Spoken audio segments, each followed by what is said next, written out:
Are you a gaming aficionado with a powerful graphics card?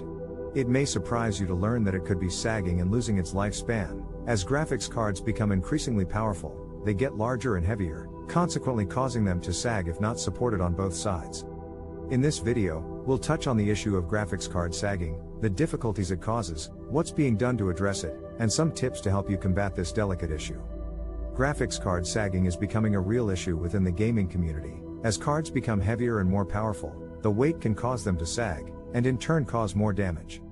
For example, German technician Chris Fix reported to Tom's Hardware that memory modules can lose their connection with the PCB, the board that the card is installed in. This could affect PC gamers greatly, as the NVIDIA GeForce RTX 2080 Ti, considered one of the best graphics cards ever, is failing earlier than expected. Manufacturers are gradually becoming more aware of this issue, as cases like Cooler Master's support bracket, or the Manley Gallardo RTX 4090 graphics card levels are on the rise. If you're among the older gamers and PCs, and think your graphics card is at risk of sagging, there are a few ways you can combat the issue without having to give the PC a mod. One way is to utilize Lego blocks as a support bracket, using 2 or more pieces to hold the graphics card steady. Another is hooking a piece of string around the card and keep it held up.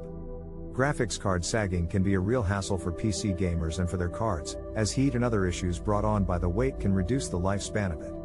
We hope this video has given you the information that you need to combat the issue, or at least become more aware of it. So with that, happy gaming everyone.